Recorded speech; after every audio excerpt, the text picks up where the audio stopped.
lively discussion? Anytime.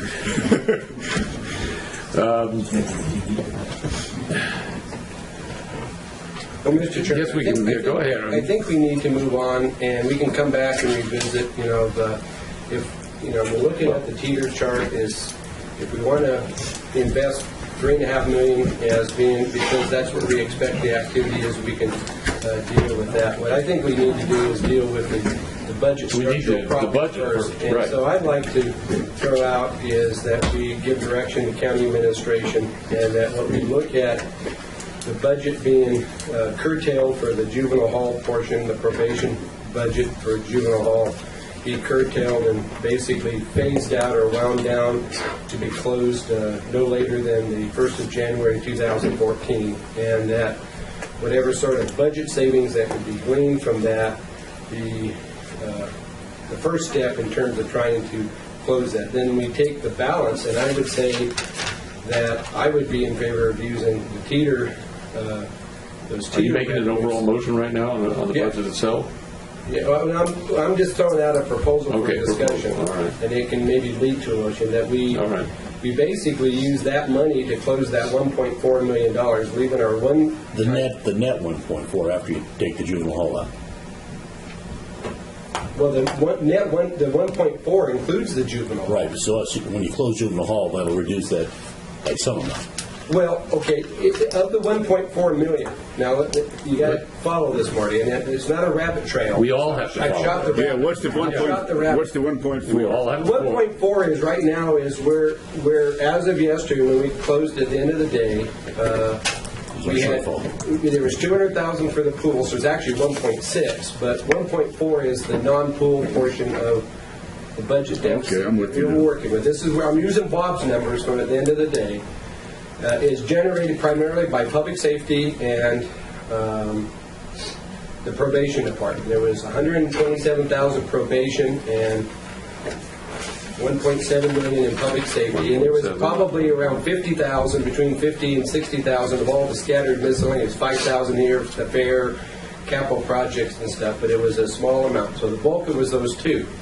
But what the 127 for the probation side is the misline. That's how much they're short from previous years already subsidy. We're already putting 900 and some thousand into subsidizing the juvenile hall, and then they still need another 127,000. So the deficit, based on what we learned from Karen and from the discussion day before yesterday, is that's what we're cutting in half. So it's not just eliminating the 127,000. We're talking about a chunk of the 980,000, 950,000 that we're subsidizing, have been subsidizing for the last couple of years at least, if not longer, to the tune of between $750,000 and $1 million. And that's growing. Each year it's been going up by 100,000 to 200,000. So each time they have a deficit, we say, okay, we'll cover it. That adds to the previous deficit, and it's become cumulative. And that's what we need to eliminate. So the probation budget is more than just the 127,000. It's that for the juvenile hall. It's how much is it, Karen? I mean, Julie, you can identify for us. What number are you looking for? The juvenile hall. The juvenile hall. The general fund contribution just for the juvenile hall? Right, just for the juvenile hall. The general fund contribution is the number. Computer went to sleep.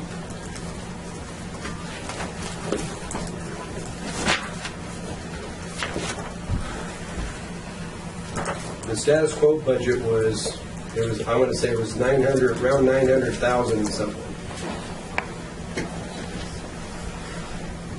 I would say the whole contribution is to support juvenile hall. What they originally submitted, and this doesn't have everything, was, I would say almost the entire general fund portion is for juvenile hall. Yeah. How much is that? 917,000. 917,000. There's the court fines too that are general funds discretionary, and that's 600,000. Probation For probation fund for 135. 917. So how much money do we need to find as of right now? Well, the court fines would remain in and could be utilized to fund the sheriff or any of those others. It's not just, in the past, we've utilized those to offset what we consider, that's how we cash flow, okay, the deficit of running the juvenile hall. And so we're not losing that. That stays in the budget. So then if we're not using it for, if it's not used for juvenile hall, I'm just saying is the juvenile hall is taking in excess of $1 million out of the budget without corresponding direct revenue being generated by the juvenile hall. It doesn't pay for itself. No argument. So what I'm saying is you have to cut that loss before you can start fixing the structural problem in the budget. Otherwise, you're going to have ongoing deficits from now into eternity. Okay, Supervisor, with your permission, can we sort of start with where we are right at this moment? So, Go ahead. so in the general fund, What page is that on, Julie? You're on there, the one that you're on the screen. This is the fund summary. Oh, the fund summary. okay. So Julie, the general fund, we're 304,000, really good. 305, 433. 500 and Okay. 540. In the public safety fund, 1,711,285. 17211. 1,711,285. And then we've got 5,000 for the victim witness. So that 5,404 for victim witness. That's a negative. 5,000. How much? 404. Okay. Okay. Probation. Negative 125,693. There. Negative 26,646. 26,646. What we had the DA. What else? What are the negatives we have? That's all we need to talk about. Okay. So somebody quickly add that up. I mean, that's what we got. Whatever it is, when somebody does the math here, 700,000 to 1.4, and add about 150 back in, so about $1.5 million, something like that. Yeah, 305, 433. that's a positive number. Yeah.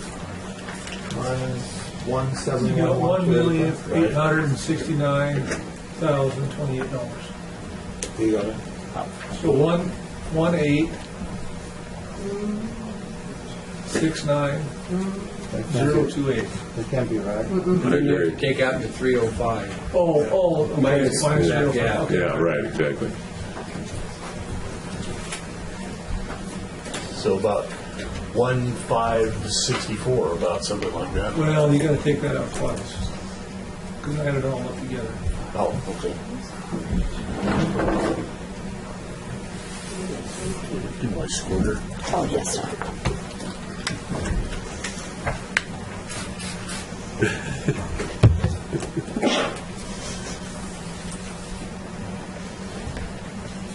About 1,258,000. 1,258,000. That can't be right. That ain't right. That can't be. It's gotta be. All these No, accountants in the room. I agree. I know. Good thing that camera's not here.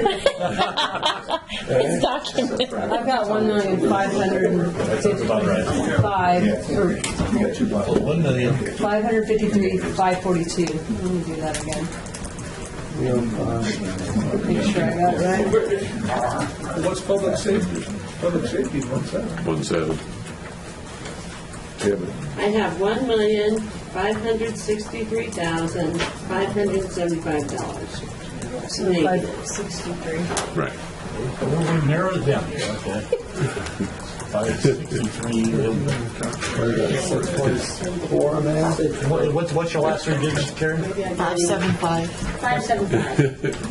Well, I understand where Tim's coming from. He had a calculator that almost. I can't even do it with the calculator, so. This is a result-oriented calculator. So It's the number he wants down at the bottom, and then So Okay. the juvenile hall was 917 for the negative. Are we agreed on that? The juvenile hall That's budget, a trip. the juvenile hall budget that's recommended, Right. $1,360,072. Minus the general revenue, so fund. the net county cost was this, I think, is what we agreed it was. That's the general fund contribution. So There were both some other, there were probation some, and juvenile. Oh, so both. So do we know how much of that is juvenile? I would say it's all juvenile. But Yeah, I would too. but that contribution is short by 125,000, so you need to add the 125,693 that it's in the red to that number in order to be able to have a balanced budget in probation. I understand, but for the sake of discussion, then, so if I understand generally what supervisors are saying, we'd save half of that amount. So call it four. Half, but then you your have to net pay for savings the will not kids be. to go out. Yeah, you're not. Yeah, there's going to Okay. be a cost. So whatever that net number is, Right. for the sake of discussion, say it's $300,000. You might be. I think it'd be more. To be honest with you, I think it'd be closer to 5. I'm not in the business, so. So I think what the supervisor is saying, take that off of this and the balance comes from the one-time monies? That's the basic concept? Not yet. Well, I'm just trying to understand Yeah. Supervisor Chapman's proposal, because he was just throwing it out as a discussion item here. Yeah, I mean, Yeah. you got to balance the budget. So Right. The budget is balanced. We have more revenues than expenditures. We just don't have them matched up. Okay, and what we need to do is, I'm saying is that when you take everything that's unallocated, general reserve, contingency as the base, but all the one-time monies on top of it, you have a pool of around $8 to $8.5 million to try to figure out how you're going to fund the balance between what you save by shutting down the juvenile Right. hall and this $1,563,000. On Julie's list, there was one-time monies of $1.6 million. Yeah, there's more than that because that didn't include prison mitigations. Two Yeah. million, Okay. Yeah. 2+. All right. So we have Wait, I'm sorry, did you say prison mitigation? it's $500,000. So if you look at that, We've already preserved that money for the pool, like 2 years ago. We've had a vote on that, and We it was did. going to be set No, we took aside. 50,000 out of it for No. study. If you look, we've talked about that money, and we said that Well, was I'm going opposed to to be... using prison mitigation to No. bail out operational expenses personally. I mean, But that was not we what did the- have a vote. But for the record, we did have a vote on that. That's No, we balanced. We did. No, We'll vote. I want to see it then. Okay. We did have a When you vote. appropriate funds, that appropriation lapses at the end of the year, so you have to reappropriate it each year. And we took a vote to preserve it for not to be used to... Yeah, but that has to be done each year, is, I want to see that vote, but I don't remember voting on that. You probably didn't vote for it, but we did it when you weren't here one day. I've been here every day. I don't take vacations like you guys. I don't remember the vote, but that doesn't mean we didn't take it. Believe I don't think me, so. We didn't. Yeah, I think Jared Larry have my memory fades after a couple hours. But as I'm understanding the concept Right. here is whatever this number is in juvenile hall savings, savings. we take that out of the budget, and then we take enough out of this one-time money to arrive at zero. Is that the basic idea? Well, If we can get there, yes. But I think my opinion of the juvenile hall is it needs to be fixed, and we need to start a very serious, educated, intelligent process to do that, which would basically be looking at next year's budget. I mean, we need to look at some long-term ways to fix this budget. This is probably number one on the issue. For us to do this today, we have no clue what we're doing. We have absolutely got no. We have the juvenile hall probation officer is not involved. The sheriff, maybe you got something you want to say, is not involved. The city police chief of police is not involved. None of us up here have a clue, and we're making this decision to pull 300,000 out of it. I disagree. You agree with my premise that you may not have a clue what you're talking about, but Okay, I don't. I agree. I don't. I don't like making decisions that affect this county without thoroughly being, educated on all the pros and cons. And maybe Sheriff, I want to hear from Go ahead. Dean. Yeah, no, we'll hear from Dean. I want to hear what Dean thinks about this move.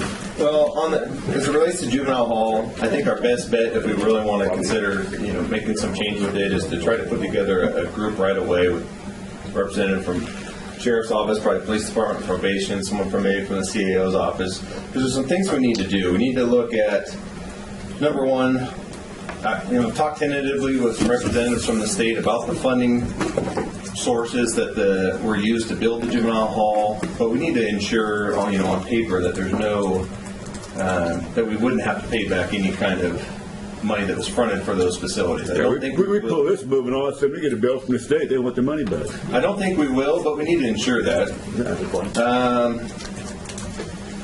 We talked loosely a couple different times about trying to potentially operate some kind of a joint operation between us and juvenile or probation at the juvenile hall site. Obviously, we're overcrowded on women. I've got them.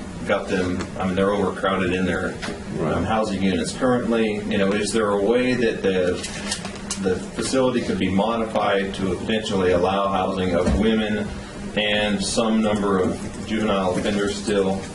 The hard part with that, obviously, you've got operational costs associated with even putting my staff, obviously adding additional staff in my office to work there. We're going to have to look at other, we've been working with HSS on possibilities for some kind of a women's treatment facility. Barbara Pearson from Melody's office has been really helpful there. But look at, I don't know, I guess what I'm saying is put together a group real quick and try to at least investigate it and figure out what options we have. The hard part with totally shutting down the juvenile hall is, I remember as resident deputy in Beaver years ago, there were some kids that were burglarizing in school and did it over and over. I kept having to write them citations. It would be best if we preserve some ability to provide some housing for local juveniles, if we can. And then also, if we shut it down, no matter what we are going to have some juveniles that are going to have to be housed, so we could potentially contact other jurisdictions that have juvenile halls, at least get some costs. I think Larry or Bob brought that up. We'd still have to contract. So that would be my recommendation, is that we get a group together as soon as possible, start looking into what options we do have related to that operation. I know it doesn't. As far as how you reflect that in the budget, I would agree. It's good. I agree with the band. Yeah. What would you anticipate the timeline of this being? I don't know. I mean, obviously we're busy all the time, but we could try to carve out some time and get some people together and at least start looking at those things as soon as possible. What would it take 4 months to make a decision? I'd say sometime around the first year. I think by the first year we should be able to give a fairly comprehensive report on the status, the funding that was used to construct the facility, other housing options, and so on. But my recommendation was that we do that. Set up a partnership so we can, so you can make a intelligent decision, informed decision, and not act like a loose cannon. Anything else while you have the podium? No. The budget, I mean, didn't change your numbers much so far. It doesn't, and that's the hard part. And I know that no matter what, the way this summary is constructed, it makes it, no matter what, the focus ends up automatically on public safety and probation. I guess that's one thing I don't like. And I understand that, we cost money. Our operations cost money. But it would be nice to actually identify where all the general fund money, all the discretionary money, like Larry said that first day, where does all the discretionary money go? Because I understand. I'm a huge cost, or my agency is, but I think we provide a great service. I was going to say, the public, our constituents demand your service. Mr. Chairman, if I can weigh in on that point, because I think it's the most significant point. Dean costs us a lot of money, but the difference is Dean has a population that is being served. He has bodies. The problem with the juvenile hall is we have the cost, but we have very few bodies. I mean, if your jail was operating at less than 15% capacity, and you have to staff the jail for as though it's like 100% capacity, because you do. Okay, then we would have the issue. But that's not the case. I mean, you've got just the opposite of what the probation department's dealing with the juvenile hall. Is that thing was built and was designed to operate with some capacity, and that the revenue from that capacity would offset the cost. That has not materialized over the 20 years that this has been a part of the budget operation.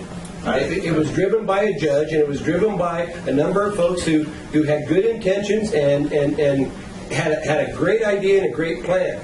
You know, most of them are gone now, and the plan hasn't materialized, and we've got the hemorrhaging in the budget, and that's what I'm saying. This has been building it, so to say all of a sudden this is a new revelation, and now we need to take time to study it. I mean, this thing has been debated in this room intensely now for a good 10 or 15 years. So to say it's something new is, I find that startling that people would say it, because it hasn't been something new. No one's saying it I yet. mean, what's new is the fact is now we've topped over the $1 million mark. And to be honest with you, the $1,360,000 is an understatement, because it didn't take into consideration the physician and hospital and those kind of costs. So really the juvenile hall is a $1.5 million budget, not a $1.3 million budget. I agree with you. There's been a shift in our criminal justice system. Right, exactly. Juvenile crime has been down. I mean, when we built the hall, there was a great deal of juvenile crime. It's dropped. I mean, the city police department seeing the same thing. And actually, adult. Really, prior to realignment, our jail. If you want to share the podium, I'll bring Jen up too. She walked in the room while you were talking. So juvenile crime has dropped off. Adult crime, we were Exactly. before realignment, though, we were seeing fewer people sentenced to county jail. But with realignment, the populations are back up. But we're adjusting to some of these societal changes. Yeah, we need to do constant reviews of our system. But that's what I think we should do here is, again, put together a group, people from Jen, my office, CAO's office, and look at all the ins and outs of what it might mean and what options we have moving forward. So, since Tuesday, I have been researching this juvenile hall issue and what some of the different things that could happen potentially. Some of the rates that have been presented to the board in previous years that I've found out, because it has been researched prior to today's issues. There's been anywhere from average daily cost in order to house juveniles out of county between $85 and $95 per youth per day. So that's one cost that you're looking at right there. And then the county still incurs the cost of all of those medical expenses for those youth housed in other counties. One of the problems is, since they're out of county, we're either going to have to transport them from that county back to Lassen County to receive their medical services and to receive their mental health services so that our Lassen County Medi-Cal will cover them in those areas. We have a great working relationship with Health and Human Services in being able to get some of our youth Medi-Cal so that the medical costs are kept as low as we possibly can.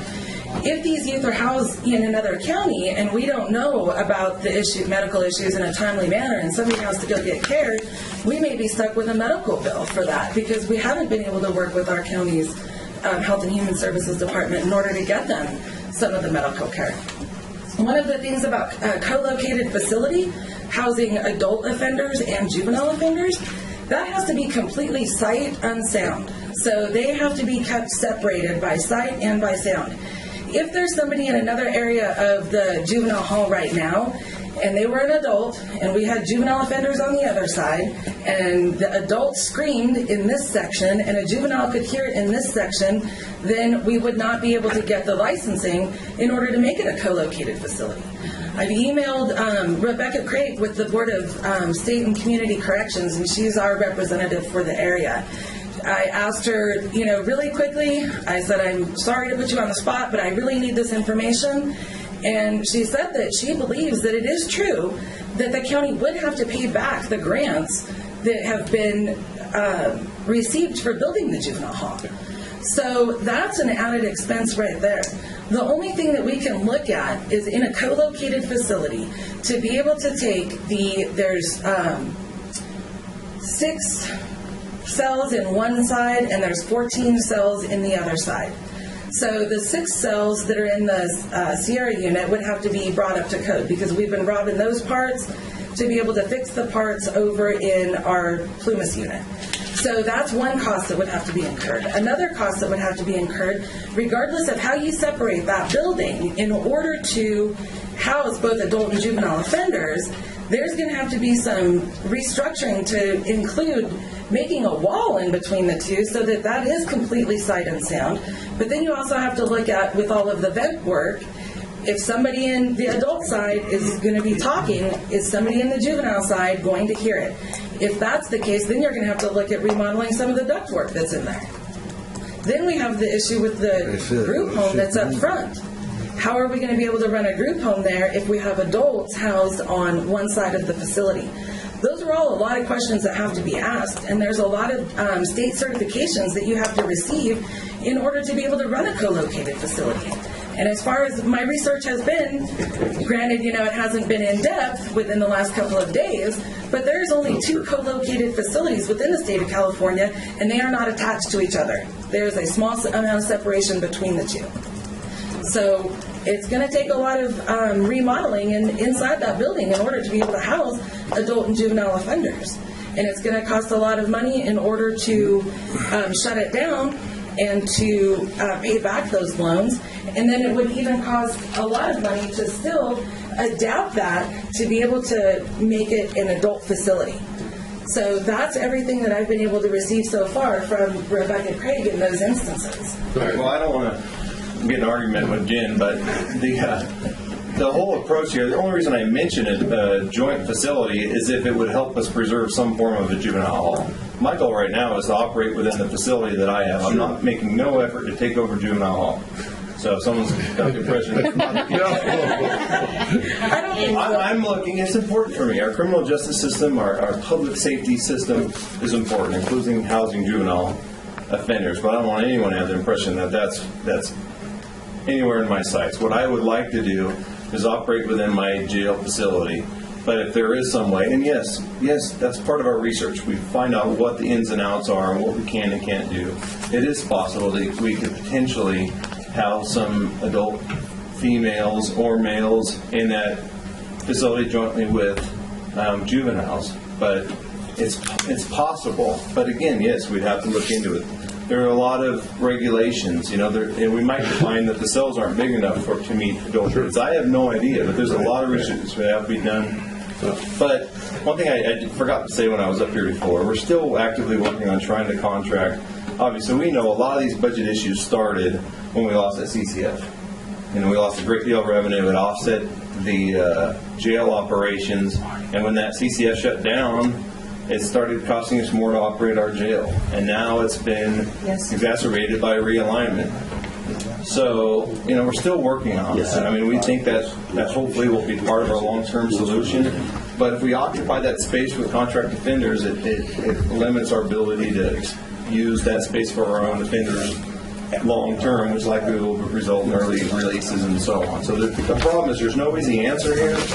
But all I'm asking is before you decide to shut down juvenile halls, let us work on trying to look at what options we have moving forward. But I don't want Jen to think that that's not the case at all.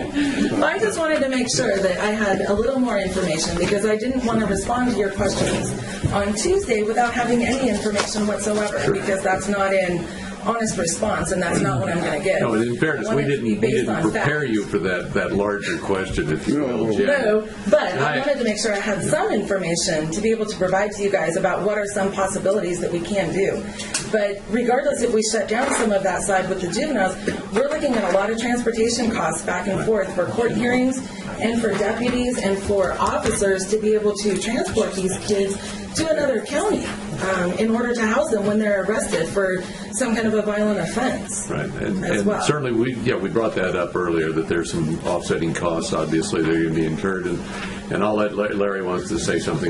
But the only thing I'd say is, to me, the question is not necessarily what to do with juvenile hall, because I don't think we're going to be able to solve that today. I do agree with Supervisor Pyle. We need to make a learned decision, an educated decision. I think the question is, how do we present it in the budget? And leave it how it is. That's for now. Okay, Larry, go ahead. I would vent after she's done. I want when we get back to other stuff. Oh, you don't want? After, you don't have anything to add on juvenile hall. All right, Supervisor Chapman, you got any questions? I mean, obviously, Jim, they continue to remain in the room. Actually, it just while listening to you guys talking, I'm working numbers like Julie's working numbers, and I'm sure her numbers, I'm using her numbers, so I'm not making up my own numbers, so I'm not like totally crazy. But let's talk about when you take probation, the probation budget is $1,172,078. That's where we left it when Jenny was here. I think we accepted what the department side of it's doing. Then you get into the juvenile hall, and that budget is $1,360,072. And then you have juvenile detention. There's another $41,000 in that particular budget. And we cover, that's basically dealing with the out-of-county institutional care and stuff of that amount, which is part of what you were talking about, the $90 a day and having to travel and bring them back and forth. Right now, that's a $41,000 component. Obviously, if we close the juvenile hall, that page is where it's going to go up because you've got to shift the population. And that was a big problem 20 years ago because that's what we were doing because we have a huge case. You had a huge population. Well, in excess, I mean, I don't know how many kids, but it was an astronomical number. And part of the justification of building the juvenile hall was to be able to keep that case number here. Well, now that case number has shrunk considerably, because for whatever reason, as Dean has said, the adult population, everything was falling off until AB 109 came along. And maybe that's the trend of where we are in terms of our society. Maybe kids are just deciding to be better for a change instead of being bad. I know you probably don't agree with that because you deal with all the bad kids. But in terms of the numbers that are there, so maybe times have changed and the model is flipped. But that's what that $41,000. Then we have another $112,780 for juvenile hall physician, $9,018 for juvenile hall hospital. So when you add Physicians paid for though by public health realignment. Right. I understand it, but I'm saying is we have a budget of $1,523,761 is what we're putting into juvenile hall, $1,172,000 and change for the probation department. Now, even though we've got it paid for, okay, and this is where I guess I deviate from staff, and I respect staff's position because they're looking to how to cover everything. Okay, if we didn't have a juvenile hall, you wouldn't have to use the realignment to pay for that. So that realignment money now becomes available for maybe something else that realignment could also pay for as well. So it's not an exclusive thing. We have the $917,000. We got different sheets there. Is our general fund support. That's budgeted in there, and if you go to the revenue side, it's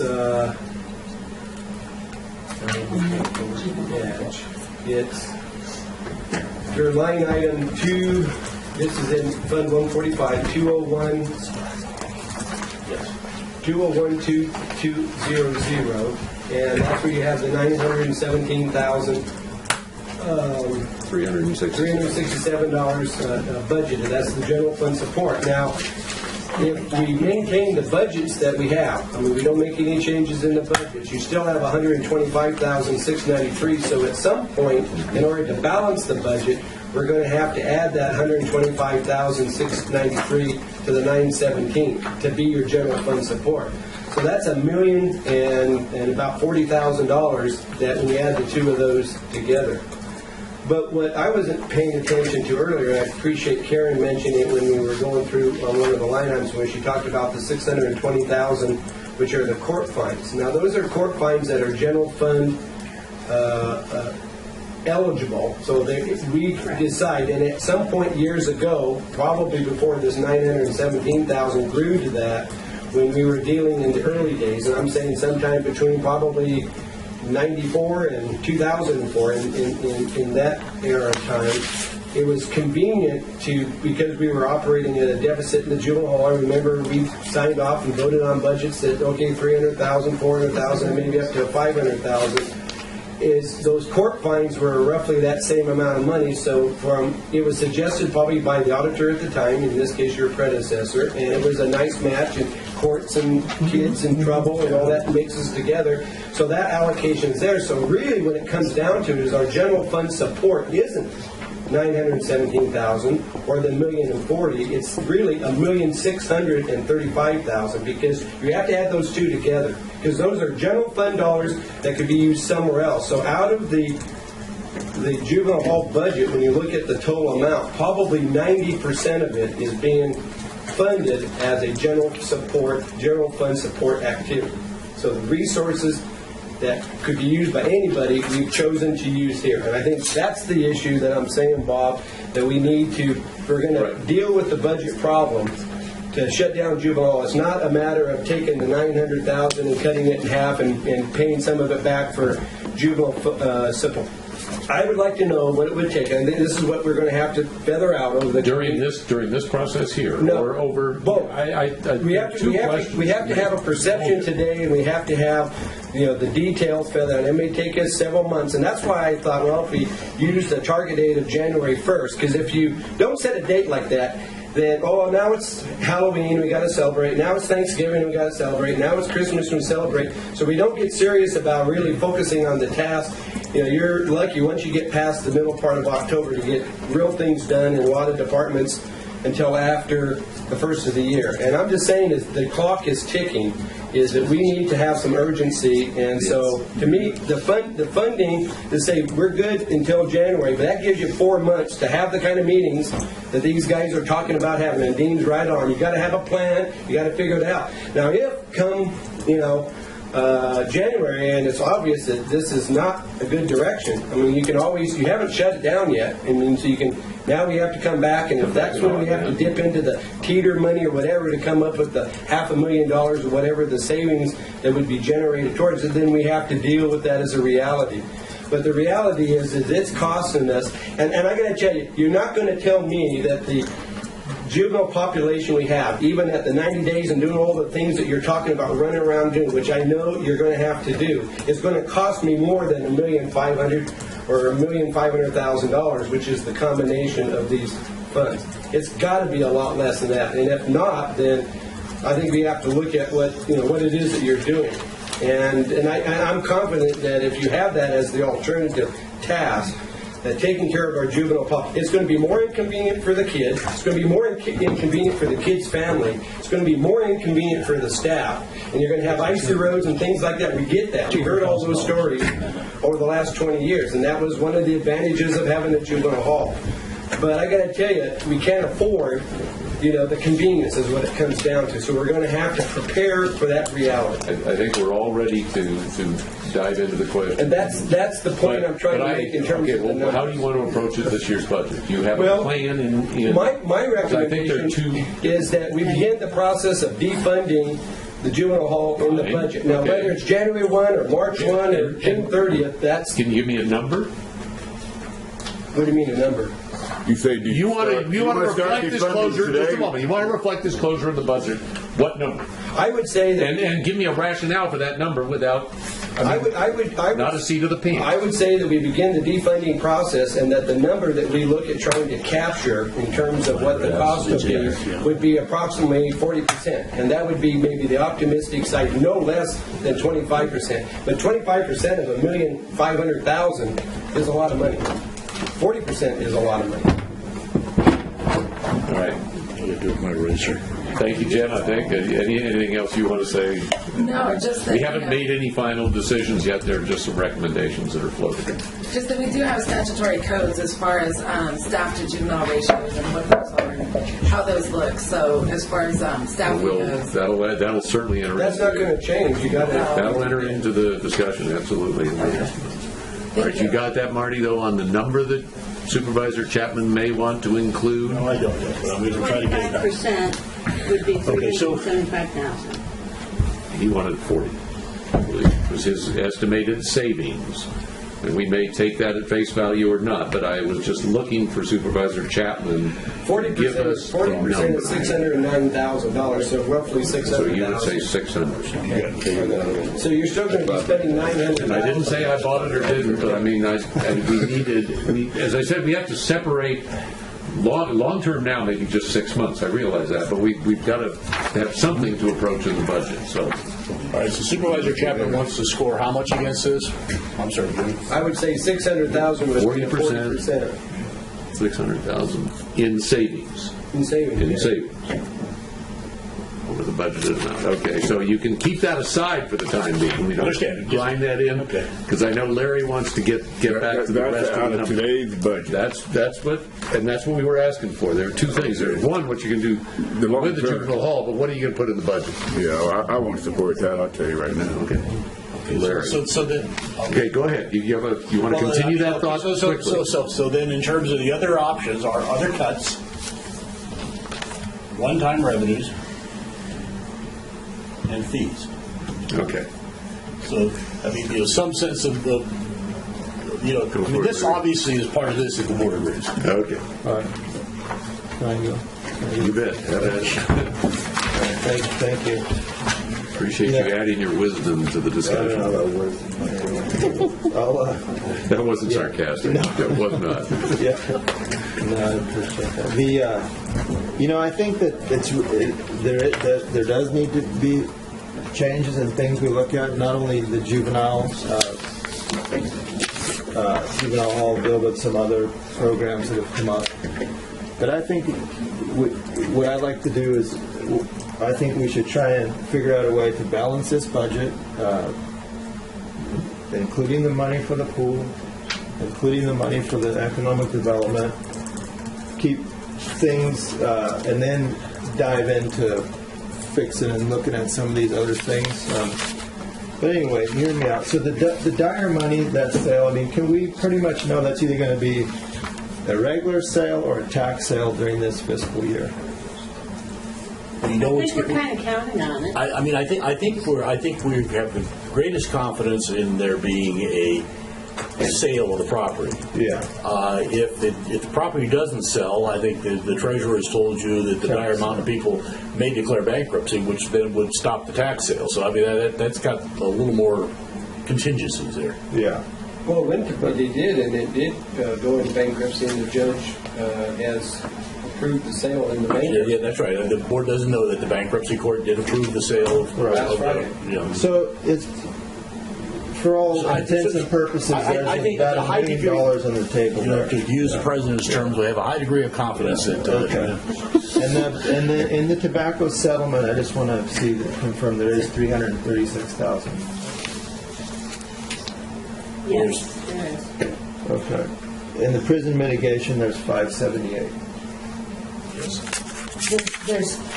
There's an annual source in the tobacco settlement in addition to the 336, but the one-time monies would be 336. But there is annual revenue also. There's 300,000. Yeah. So you really got 636 in tobacco settlement. So there's 636 in tobacco settlement. Well, 330 is the one-time bonus, and you're going to continue to get $300,000 in there for another 12 years. So 25. Yeah. 25, yeah. Okay, well here, let me, this is what I would like to propose to balance the budget and satisfy the pool and the economic development, and then we could carry on with working on changes for the other stuff. It keeps, the departments whole, and we look on that, because we could get by with it now, but in 12 months, things need to be different, and we need to have some cost cuts out of some of the other departments. We can't, that's obvious, but to do it, it takes time, and to do it, not by the seat of your pants, and have some, educated data and what the consequences will be. You can't do this afternoon or tomorrow. We need some feedback. So anyhow, so there's $1,563,575. Is that right? That's the number we're trying to. So I propose that we take the $578,000 from the prison mitigation, leaving a balance of $985,575. We take $336,000 from tobacco settlement. That would still preserve a balance of $300 in that account, and we fund the balance, the $649,575. We earmark that to come out of the Dyer proceeds, which are going to be approximately $1 million. How can we do that? We're talking about passing a budget today with the dire money. It's not there. When you're adopting the budget, you are making assumptions on revenue, and you have to assume that if you're willing And some to of this money we're not going to spend for 11 months. Well, I'm just asking that question. So I mean, if it comes to like mid-year, February, March, when we have a good idea of what we're looking at so far halfway, if that hasn't materialized, then we would come back and you'd have to, whatever you didn't come up with, whatever the 600,000 that you, if that's what you choose to use, then you would have to look to some of your other sources, either what's left in tobacco settlement or some other one-time sources. You can fix it a different way. Yeah, and so that still leaves a balance of the dire money of over 300 grand.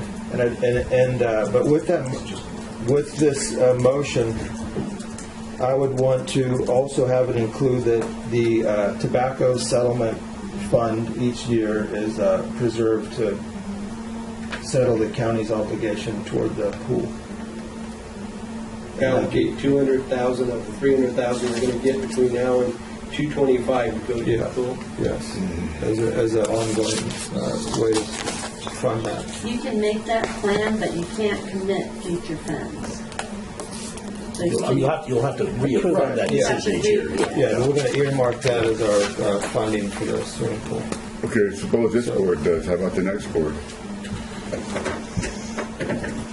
Well, I mean, nothing. 5 years from now, the board says, hell, we're going to do this no more. We got other things. Well, that's what they say, nothing for sure but death and taxes. I mean, but this is like a way I to can't. get to balance the thing, So how many dollars, whoever that is, would we be call it deficit spending to make this budget balance? $1,563,000. We are going to be deficit spending with one-time money.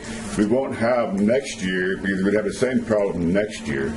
You will if you don't fix the juvenile. We say this every year, and I'm confident this time we will fix that probation. I am confident we're all on board there, and that's going to happen. However, however much money we end up saving, who knows? It isn't one-time money, is all of it. The tobacco settlement is ongoing. Well, you're just using the one time. But you're using it one time. So, I mean, it's like a... So, I mean, here what we're saying is we're short $1.5 million to put together a budget that every county department has stripped and gutted themselves to make their budgets as lean as possible. They've been told last 2 years we've taken 20% out of supplies. We've beat them up from one end to the other. We have no money. You guys got to strip your budgets more every year. And at the same time, after all this, we're still $1.5 million short. And we're going to put with a deficit budget and a cost increase of $200,000. That's like a family that is broke, kids in college, you know, they're losing their house, they can't make the payments on it, and they decide, you know what, let's go buy a new car. It's no different. We are totally irresponsible to add a 15-year, $200,000 budget item when we are deficit spending $1.5 million and we have no approved plan to fix that over the next 15 years that we're committed to this. It's ludicrous and insane. Mr. Chairman, could I make ask for a friendly amendment to the motion that's made? And I hear Bob and I got you, and you've said that for a month now, and that's not going to change, and I'm not expecting you to change, and I know exactly how you'll vote on that question, and you're entitled to the vote, and at some point the board has to decide as a whole if they agree with that philosophy or they look at maybe the sunnier side of life. But the sunnier side, let's live in reality, not a fantasy. Well, the doom and gloom is I want to move on, and I want to. Nothing to do with a second to the motion. I want to make a friendly suggestion for a friendly amendment. He might get a second if he does.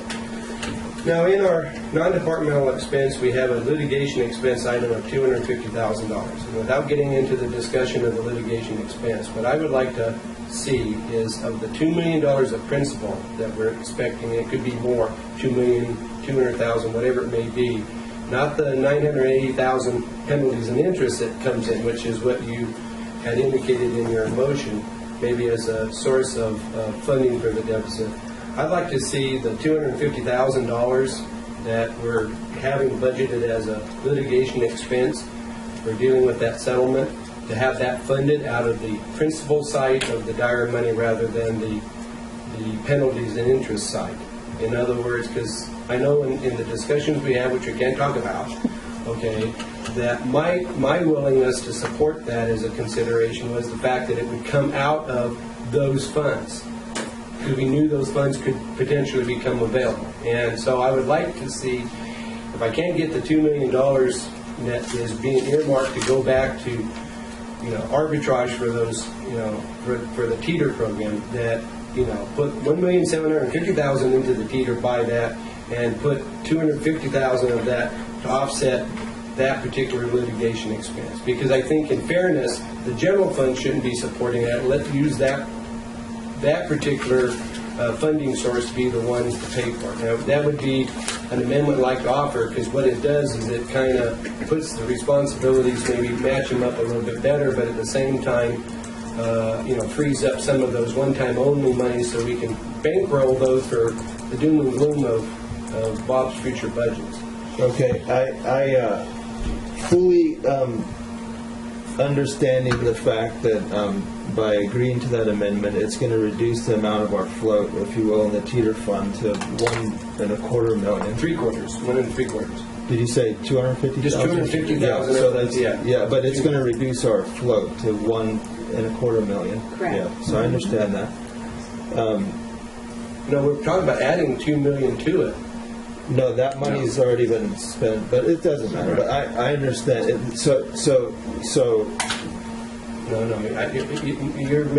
You're the $1,500,000 that was put back in the 90s isn't being touched. We're talking about the $2 million that is being proposed to be added to that. I'd like that reduced from $2 million to $1,750,000. So now you'll have $3,250,000 in the paying for the teeter stuff. But I don't want to make it. I don't want to complicate it. But For the audit trail, you would still deposit that $2 million into the tax loss reserve or tax loss fund, whichever one it is, and then you can transfer it out.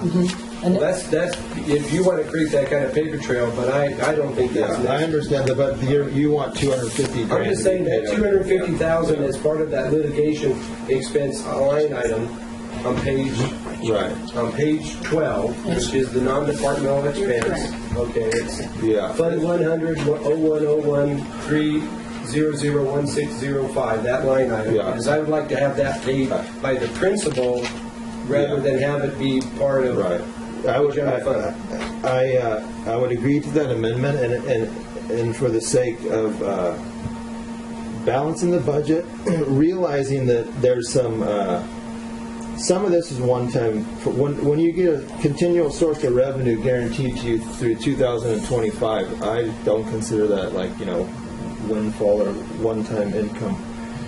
Prison mitigation money, in my opinion, if it satisfies this budget, which includes the pool, is for once being used for its intended purpose, to help do good things for the community, to mitigate the negative consequences of the prison. And I think that's wonderful. It also ensures that tobacco settlement is going to be used for health reasons, and I think that's what it was intended for, and not just to get gobbled up, by general fund.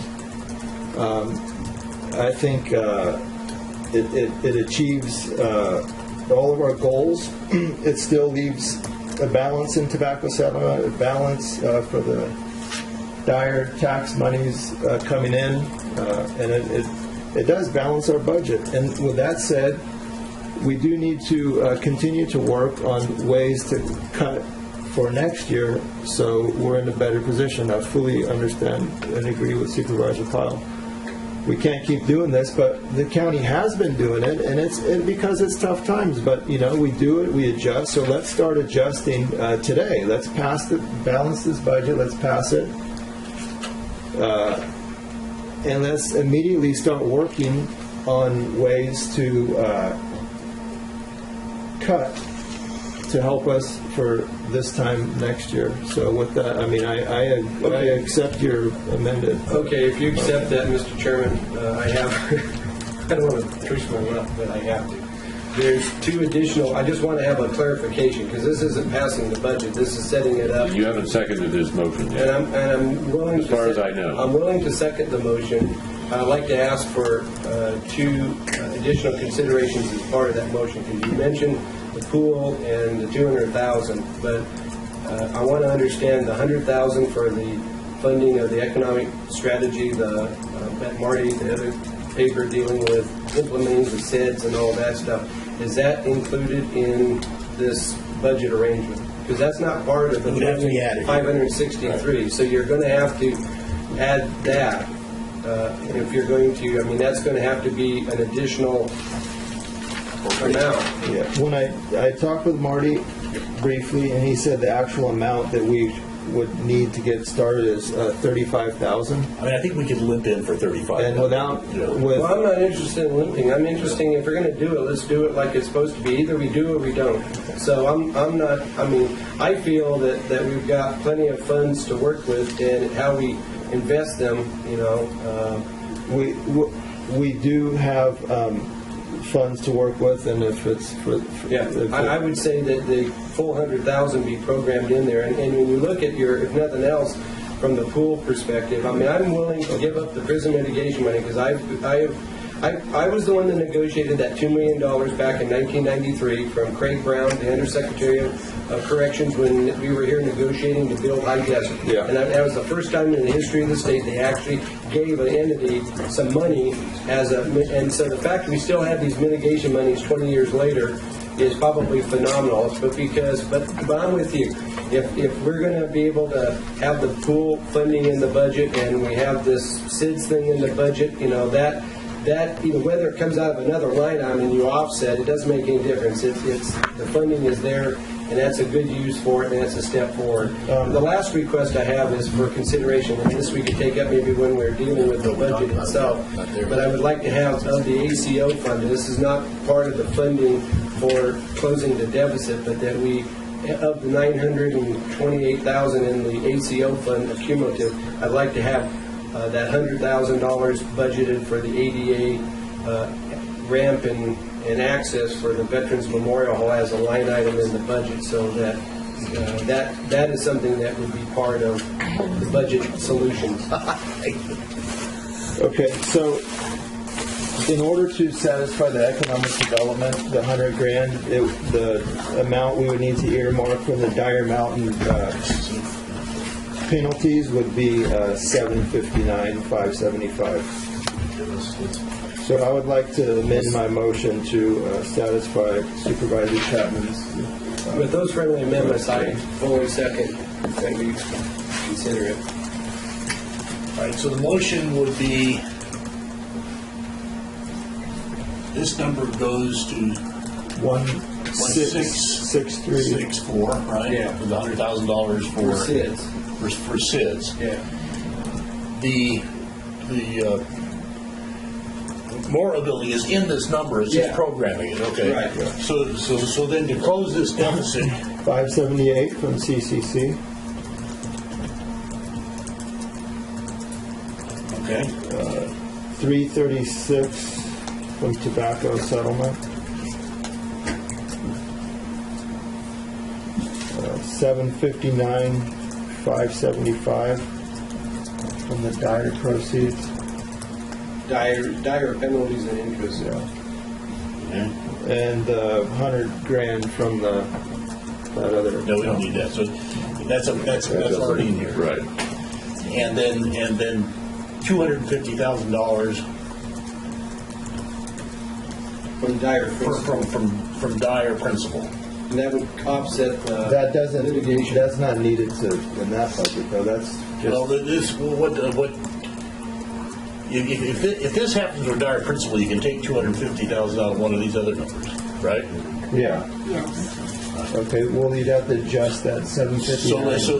So this number would go down by 250 Yeah. to 228,000. So 578. 578 minus 250 is 228, right? 328. 328, yeah.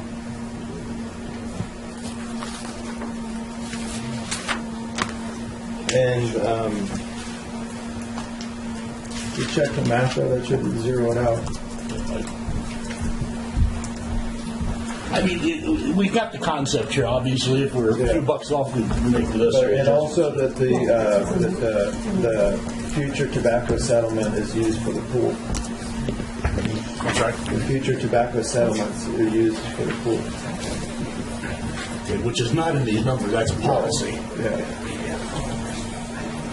Tobacco settlement to the pool. How much of that future tobacco settlement? 200,000. Well, that should be. Yeah. Yeah. And that leaves us the 100,000 that we could use for family resource centers and those kind of projects, which is where they belong.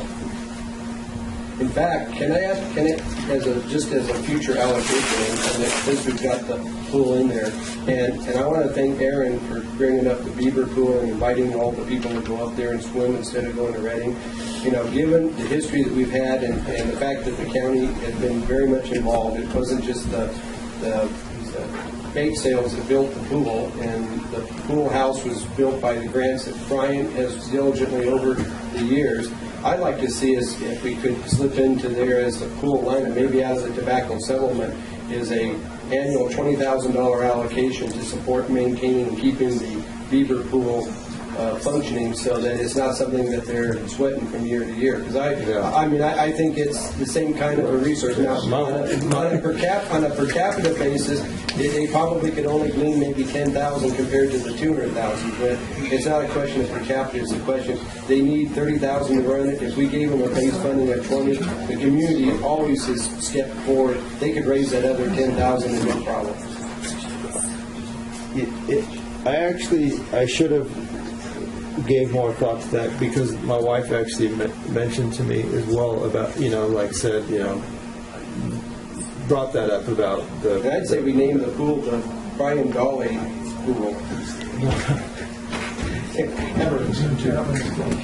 So he's going to be governor. Are you in this asking? state, so. Are you requesting that to be? Well, I was going to say, you've only allocated in terms of the money. We still have, just like we have. So 20,000 to go to the Beaver. I think to support the Beaver Pool should be out of the tobacco settlement as a. This would be the first year, and then on for the next 12 years or 13 years that we have the tobacco settlement money. That is part of the base allocation. The family resource centers are funded out of that traditionally. I'm just happy that it's getting used for. Yeah, that's health-related activities.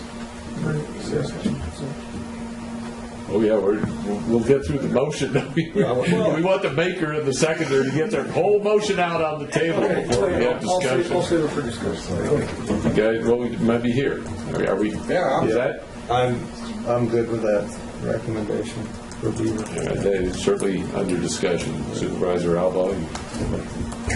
Yeah, I thank you for your generous thought of out there. At the same time, I appreciate what you're doing, and I agree that we need to do something with probation, but to make that cut right here and now with the savings, I don't think appropriate. Needs to be fully funded with the. Well, this fully funded. I know. And so as we go forward.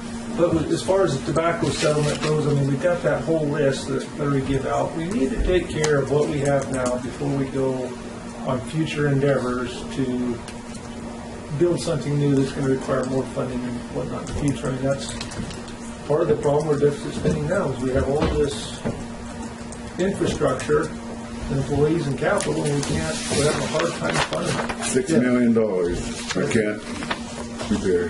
That needs to be taken care of, and a lot of that, if you look at it, it goes to the paving of the sidewalks or the driveways, and fixing sidewalks, which is going to increase our liability exposure. Somebody trips and sprains an ankle, or trips over a crack, or falls in a hole, or whatever. And so, I don't know. I think we're just silly to, at this point in time, to venture to be making requests for new creation of new stuff without taking care of the stuff we have now. Yeah. Supervisor Olway, I mean, respectfully, this isn't a new thing that the county's doing, pulling one-time monies in it. And, you know, the thing is, if the 200 grand for the swimming pool wasn't in the equation, I mean, I think it wouldn't be the big uproar about passing the budget using some one-time monies, because that's how it's been. But it's just because all of a sudden you throw a pool in the mix, and the whole decision-making process seems to be altered. We do need to seriously look at trimming it, but I mean, there's either going to be two things, okay? You're either going to cut $1.5 million out of the discretionary part of our general fund, out of all these people's budgets, $1.5 million today or tomorrow, or we're going to use one-time monies. Even take the pool out of it for now. Well, no, you're still going to do that, or you're going to use one-time monies. So, I mean, the way this motion is set right now, I would pass it all except for that very bottom line. What's that? The tobacco settlement, as far as, I'd rather take that $200,000 and set it aside for Dean to get his new control panel in his jail. I mean, that's my point, is we need to take care of what we have without making future deals. And so if we were to cross that bottom line out, you know, the $200,000 for the pool and the other $20,000 for the deeper pool. Well, if I can address that, and I was going to bring that up under the ACO part. Now we have 960-some thousand that was in there, and I asked that 100,000 be done for the vets hall. And looking at the remaining 800 and some thousand dollars that would be in that fund, the question I was going to ask Dean as we start looking at programming those dollars, that to me is a very high priority after we had that tour. And I would say the funding for using that ACO money, that's capital outlay type money, that's the kind of stuff is, I mean, I know the roof is being taken care of by Public Works in the budget they submitted, so that was their other big need. The second, probably the most critical need is that control panel, and I would say that whatever it is, 200,000, how much was your estimate on the control panel replacement? 500. Was it half a million? Half a million. Well, there's 800 and some thousand in the ACO fund, and if that's what it takes to get it done, I would be fully in favor of using the ACO monies. In support of that too. And the balance of Share that 300,000, all these sidewalk projects and stuff around that we have, absolutely, those are the kind of things that we need to be programming those money for. And I think that, you know, realistically in this fiscal year, you know, I think the staff could get that all done. You can have the whole long list. They're not going to be able to do $6 million worth of work in 1 year. I mean, it's going to take them 10 years physically to be able to do that. And so hopefully the future monies that come along in those funds would be targeted for those kind of projects being done. So I think you can have the pool, so that's part of this other thing, but those other needs should be satisfied out of that pot. And that's not the only pot left. There's some others. We still have, I'm trying to look through my... Well, still, this is a very big and daunting process for myself. Just keep my mind back there. That was my first time through it. And I would, personally, I would still like to see that bottom line taken off of that. So as we go through this, and then as we get left to it, there's still some stuff left to it. Well, I can tell you right now, you'll never be at the bottom of that list, so you'll never have to do it with that bottom line being on there. So either you want it or you don't, and I appreciate you not wanting it. So if that's the way you want to deal with it, so be it. But I think that in terms of leaving it in there is important to those of us who live down here that don't have a pool in the family. And that's very important to the folks down here. I can tell you right now, you can walk up and down Main Street and you ask them, give them a checklist, what is the most important thing you'd like to see us done? I guarantee you the control panel at the jail ain't going to register, and a lot of the other projects aren't going to be there. Fixing up of new boardrooms not going to be there. Fixing up the courthouse is not going to be there. The other thing we have to look at is this. It's always been said time and time again, the community, the community, the community. Well, we're part of the community, but this is not the community. There's other outlying areas around. We represent the whole community, and the community is all of Lassen County. Is that right? Well, yes. Partially so. Anyway. And, you know, there's not an issue that we all want a pool and we all support a pool. That's not. There's actually two issues. Yes, Jim, you're right. Everybody wants a pool. Most everybody. There's some people. Well, yeah, the majority. Vast majority. The majority want to pool. That's not the issue. I'd say we understand that. More my guess. It's the funding to supply a pool. Now, I just really have a horrible time in my mind, in my way of doing business for 40 years, and I've been successful too. To have a $1.5 million deficit, to continually grind the employees and departments down to the dirt, and then turn around and add a budget item. The vet, oh, I got no problem with that. I agree with you there. That's a good deal. You know, if the people want to pull, Jim, I tell you what, take this $200,000 and put it on the ballot and let them decide on a vote of the people if they want to take $200,000 for 15 years of the taxpayers' money that needs to be there to cover a deficit and the vet hall, you know, and the sheriff's department and whatever it be. If they want to pull money out of there, and including pulling money from employee salaries, if they want to do that, let them make that decision. I'm not going to do it because I don't think I'm against doing business like that and taking money, the dire amount of money. That money, in my mind, is spent on next year's deficit that we're not going to be able to correct in 1 year. We better have a little bit of security to help next year when we're sitting here 365 days from now trying to figure out how we're going to do it.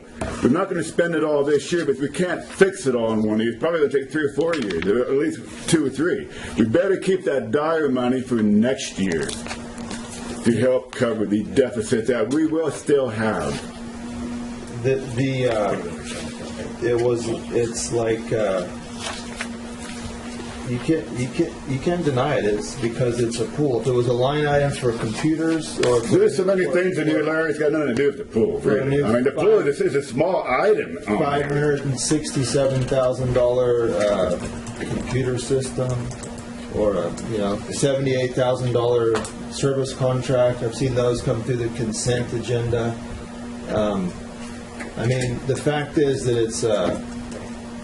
it's probably less than 2% of our discretionary general fund monies, and if we can't take 2% of those monies and provide a swimming pool for the community, we've heard time and time again the recruiters from whether it be the prison or the college say they have a hard time getting people to come stay here. They look around. Why don't they help?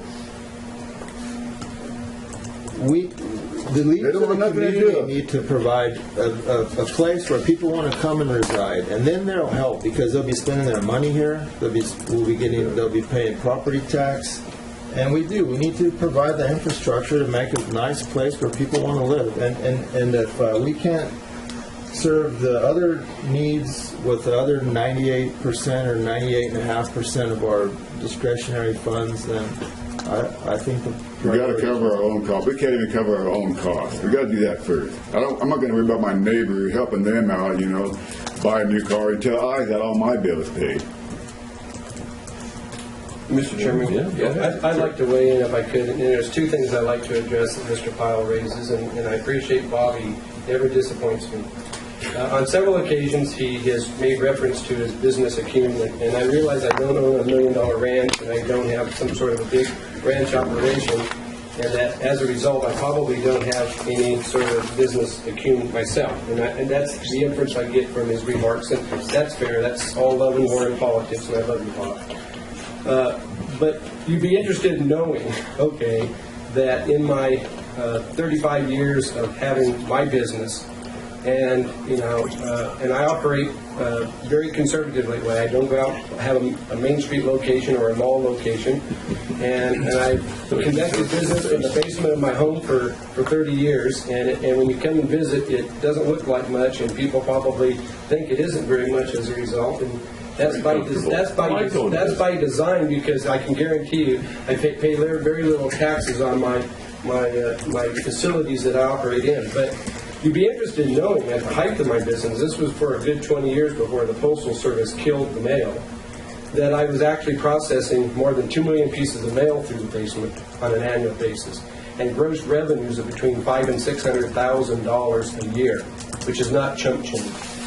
And the business, that was the amount I collected and processed, and cash flow was a big thing for me because close to $500,000 of that would be postage, and believe me, the post office doesn't allow you to charge postage. So I had to make sure that money was in the bank before I wrote the check, and it was constantly chasing. So when we talk about cash flow, and Karen talks about cash flow and what it means to the general fund, obviously it doesn't rival, the $60 million or the $100 million budget that we have for the county that staff has to deal with. I don't even want to even say it compares. But, for one guy, with maybe a few part-time employees working out of the basement of the home, I could tell you in terms of magnitude, it was just as big time as you sitting on your tractor and baling your hay and doing all the great things that you get to do. And I appreciate your lifestyle, and I appreciate all that you do, and thank you for that.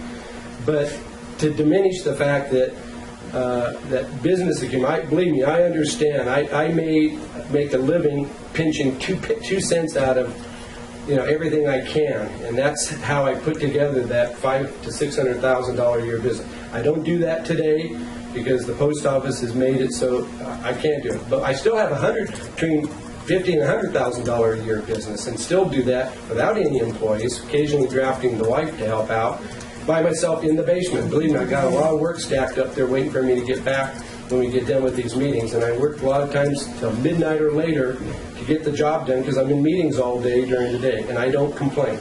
So I just want to set the record straight that, I may not have $1 million ranch, but I do have a lot of experience when it comes to business. And it started when I was in high school, and you can go back and check the record. And instead of eating the profits what kids did my senior year in high school, running the concessions at the high school that year, we posted a $17,000 net profit to the student body fund.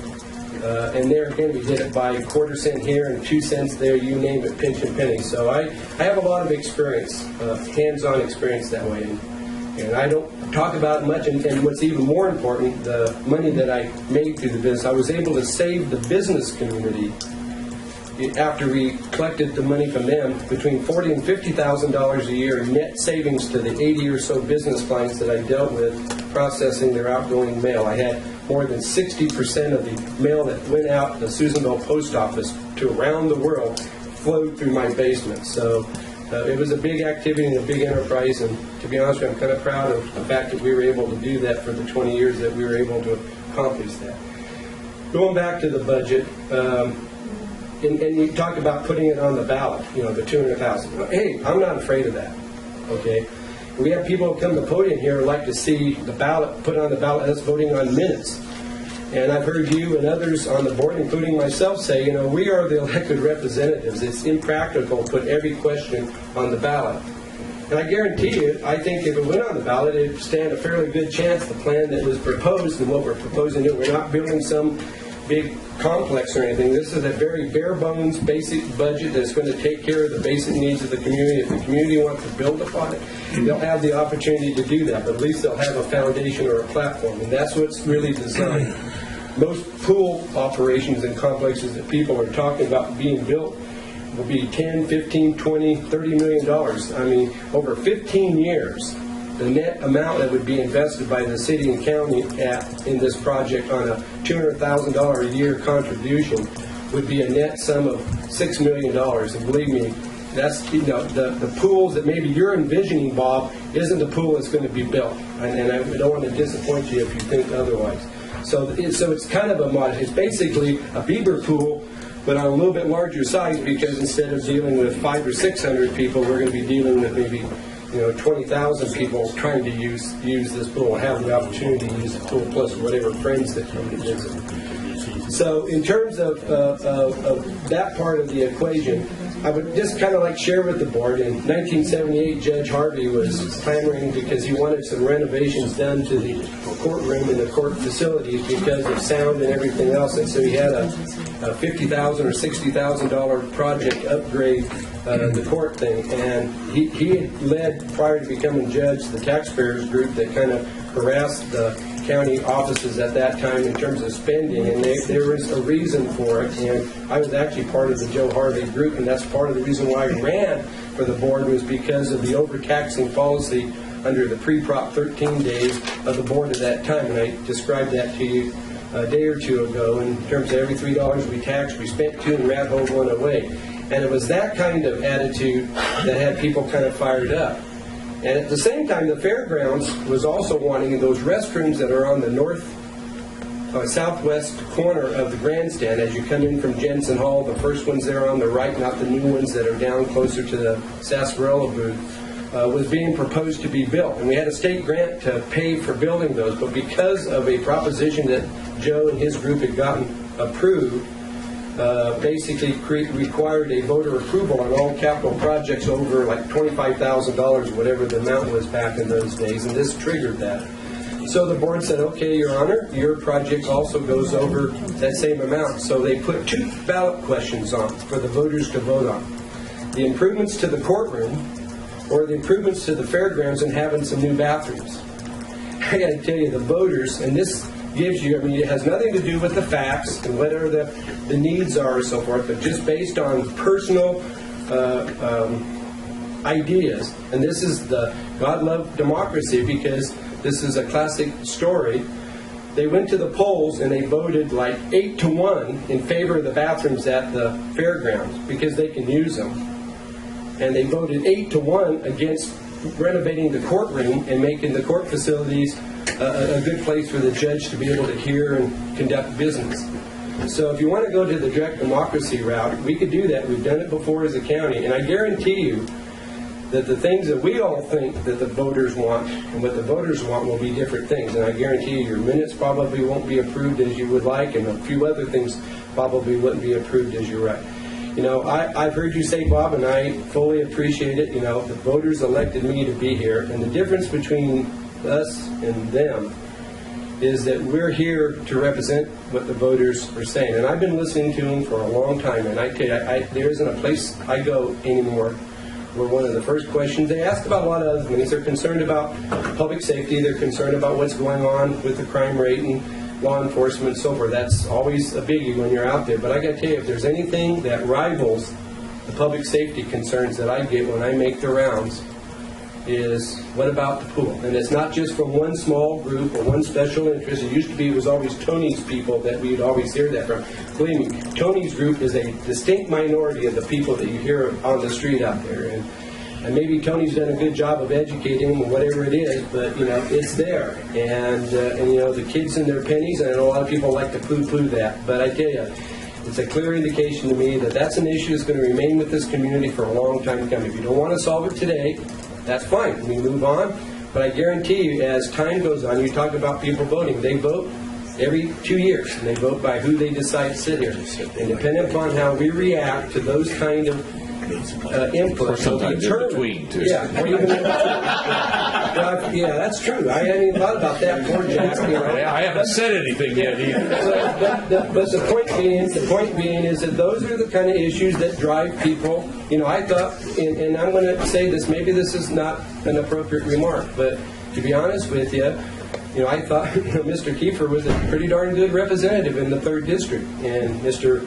Wasick will testify that the voters thought otherwise. And maybe the difference between I have no idea what all the issues were. There were a lot of factors involved, but I think your stance on doing something about building a pool, you know, probably worked to your favor. And the fact that Roy and the rest of us didn't do very much in getting something done in that issue maybe worked against him, and that would be true.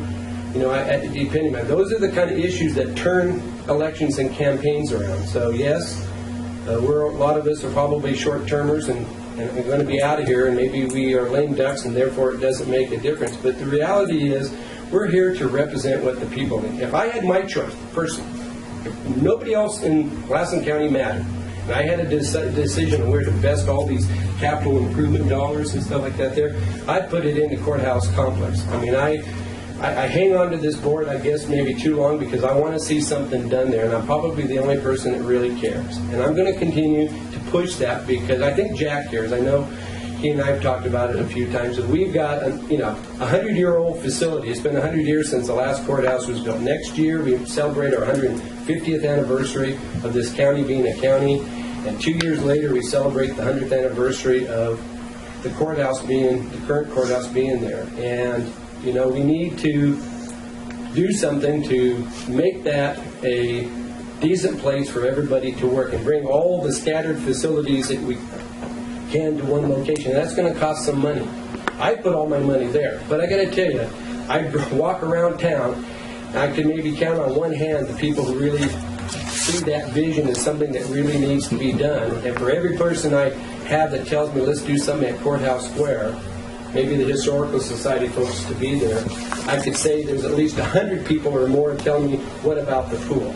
So I have to subjugate my feelings and perspective in favor of what I feel the public is saying they want done. And that's going to make it a difficult decision for me, because I do not hear that. Well, that's my problem. That's my and rub. I don't know where I'm going to vote on this. Well, I haven't said anything, but you go down to Doyle and ask that same question, and you will not get that same answer. And I fully expect that. And Jack, you know, each of us have got to make that determination. I agree. But I would like to think you represent more than just Doyle. I do indeed. I represent Levitt Lake, and Levitt Lake wants it. So I'll go with you on and that's one of the problems that you have, because you have constituents that come to the podium who think that you should call them up and consult with them every day about what the decisions you should vote on there. And the thing is, we aren't here to represent one constituent. We're here to represent a body. I have 5,000 constituents that live in my district, and I have roughly 2,400 of them who are registered to vote that can make the determination of who sits in this seat. And the last 10 times I've been to the ballot box, I've walked away 9 times with them saying, you're the guy we want to sit here, advocate, and make those decisions for us. Okay, but I don't just represent those 5,000. I have an obligation to represent all 25,000 people who live here in the county. So, and I get a fair amount of input. And I can tell you, if you want to talk about it, a lot of Aaron's constituents who live on the north side of town, I listen to them and I tell them, I said, I appreciate the input. You need to get a hold of your supervisor, and if they don't have your phone number, I've even given it to a couple people, and I'm sure they've called you. And that's what I used to do with Brian too. And that's same thing with Larry. I get input from there. Now, Bob may probably represent the largest part of the 30% of the people who say no. And I got to tell you, there's some people in my district that have no use for government at all, no use for us having any discussion about the pool. The sad thing I have to tell them is, yeah, I appreciate what you have to say. I may even agree with you to a point, but you are a minority, and in our democratic society, the majority is supposed to prevail. We respect the rights of the minority, but you know, minority can't just veto it because they can veto it. Now, I realize there's some people and some groups who feel they can do that, and they try to do that, and that creates a lot of the conflicts that we have in our society today. And you know, that's all part of the democracy. But in the end, I think it's the public at large that should prevail, and I've been overly convinced that that's the only reason why I've taken this up. I don't swim. I'm not a swimmer. Maybe if there's a new pool, I may go try it out, but it's not something that I personally am going to, you know, I'd rather get on my bike and go for a ride somewhere. But there are a lot of people who can't do that, and this is what they want to do, and that's why I think it's so important. Okay, well, I guess it's time for me to weigh in a little bit, and I do not know which way I'm going to vote on it. And it most likely is because of the pool issue being involved up there. I think Supervisor Wassick's solution is probably pretty much down the line where I would have fallen on the overall budget. And the pool is wagging the dog, I think, on this vote, whether it be Supervisor Pyle or myself or Supervisor Albaugh. And as I said, I'm continuing to debate. As a matter of history, many of the people who were passionate early on the pool are good friends of mine. They were good friends of mine then, they are now, including Mr. Jones, as well as being a constituent, but I consider him a friend before I consider him as a constituent. And I certainly understand and appreciate the passion behind the issue. And I have always said, and I agree with Bob, I think the question is not whether we all want a pool. I've wanted a pool here in this community ever since, well, even before Roosevelt closed. I didn't think that the facility we had was adequate to serve the community we had. And we could all see the deterioration that was occurring. So it's not about wanting a pool. It's about spending general fund dollars, no matter how you couch it, whether it be dire money or tobacco settlement or whatever it is. It's the matter of spending general fund dollars on the facility.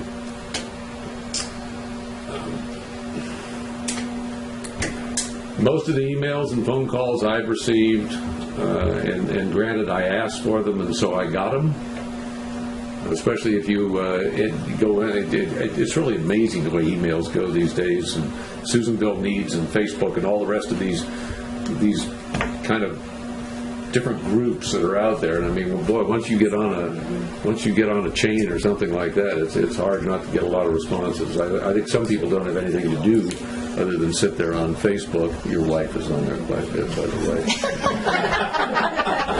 Doesn't have anything to do other than get on Facebook. So, but I indicated earlier, I have constituents on both sides of the issue, and quite frankly, when they come down on both sides of the issue, I must admit geography has something to do with it. The further I get away from the center, the more tilted it gets towards not necessarily supporting it, and those that have told me they have different services they'd like to see rather than a swimming pool. One question, Jim, and I hate to ask you a question, and I don't need a long answer. Nobody mentioned anything by saying this is contingent upon what the city does.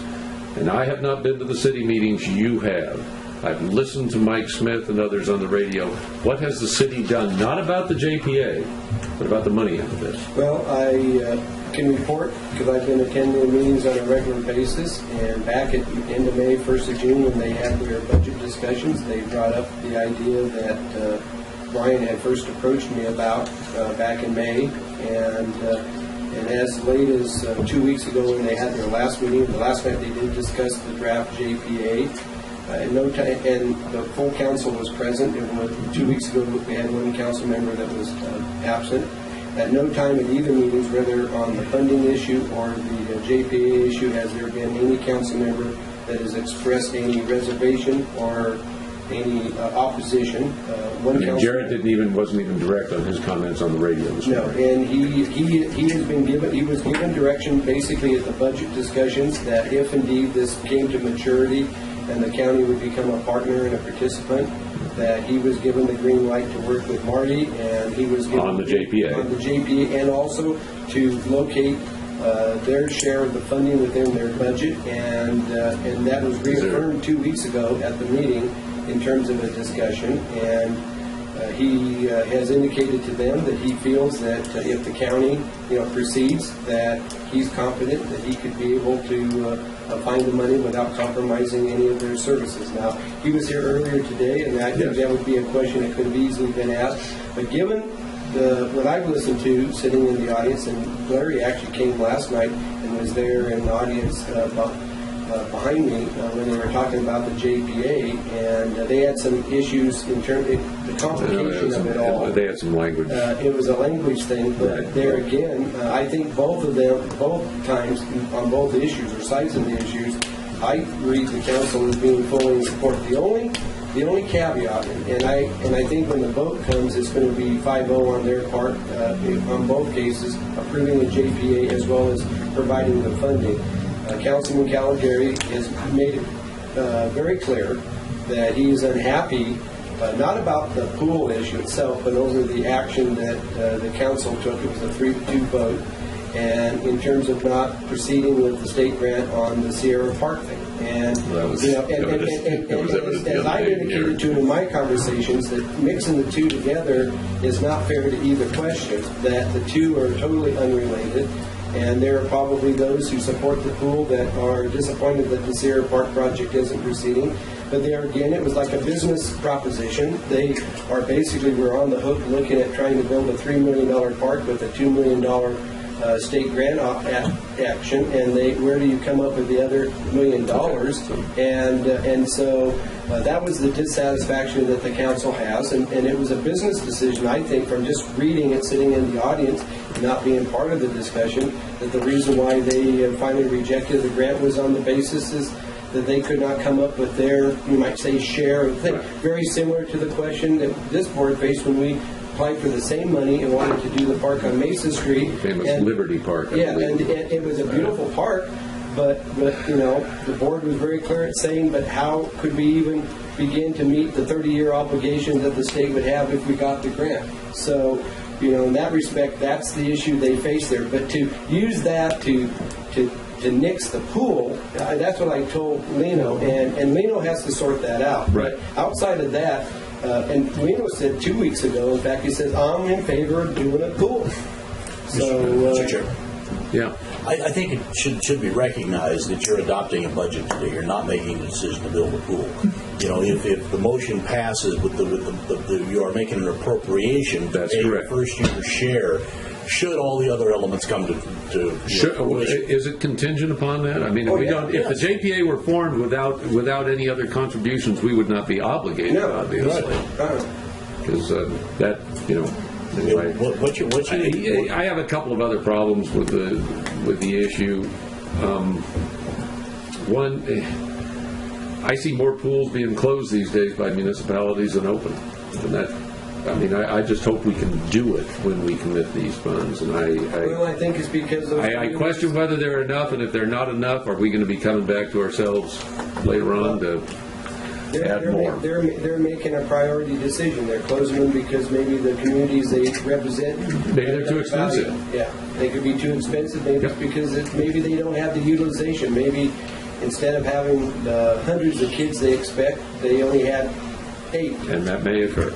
That's true. And then, Julie, is there already $50,000 in the budget from last year for the pool? By the way, I was going to look There's for that again. $50,000 for a facility study. Well, it is for the pool as far as I'm concerned. Yes, I it mean, is.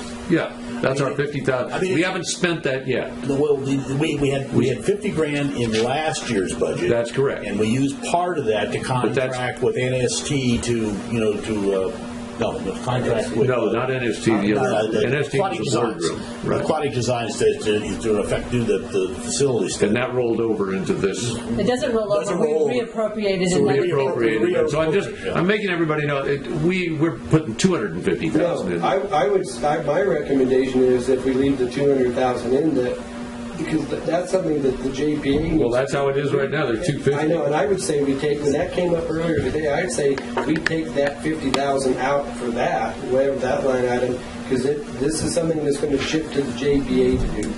I appreciate that. Yeah, so we're not. That's not inclusive of the motion. I know, No, it is not. We need to fix that if we're going to proceed, and that's. And then I do share Aaron's issue on future obligations.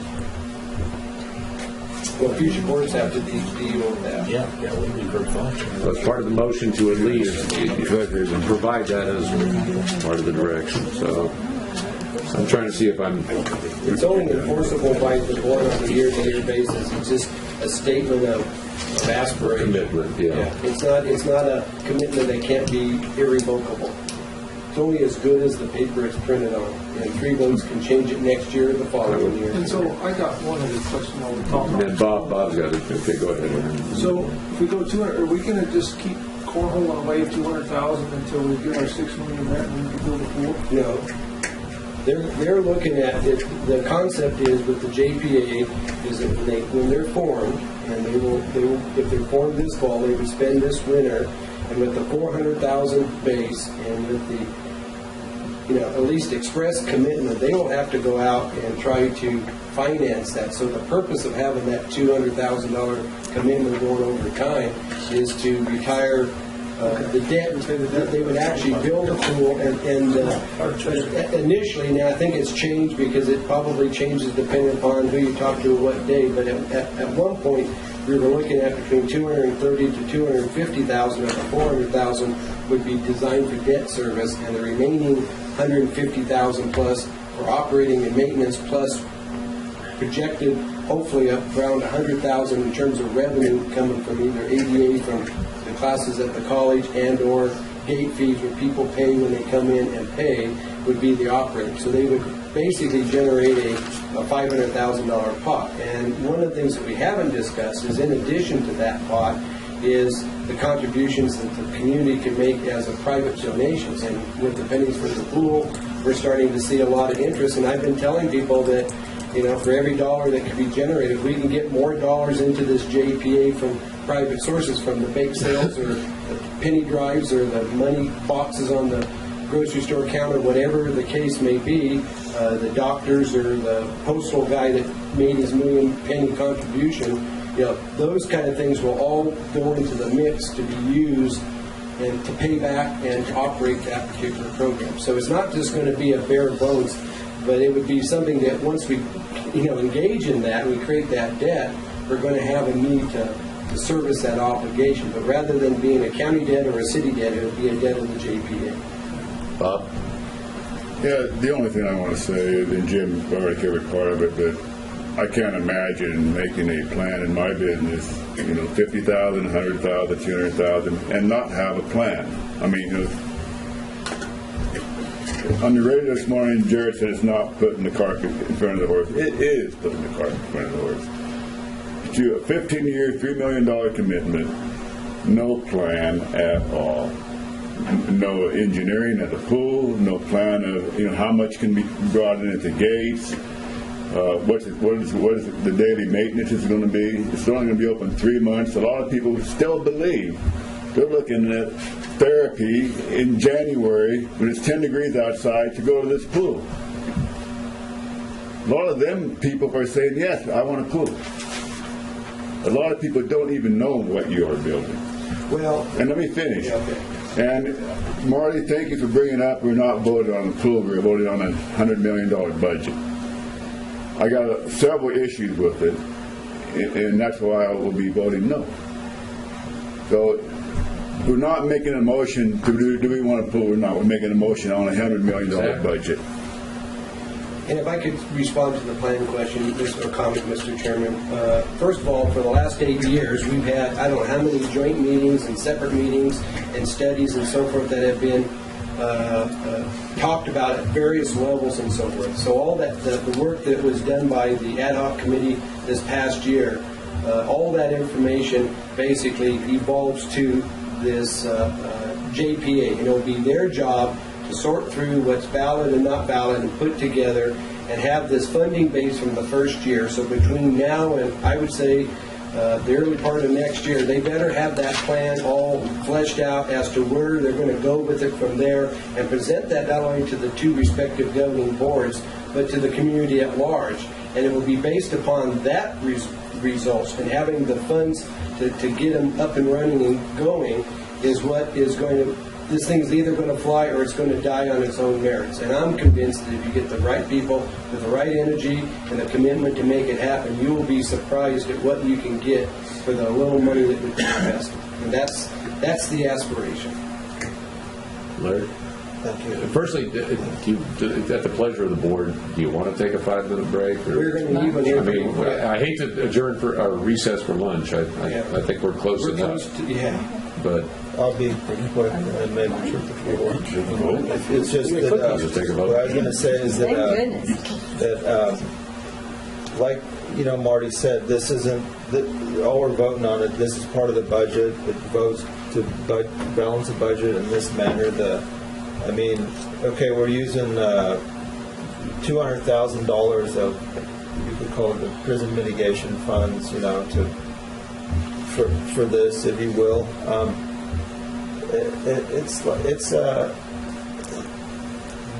That's what those funds were meant to be, not to fund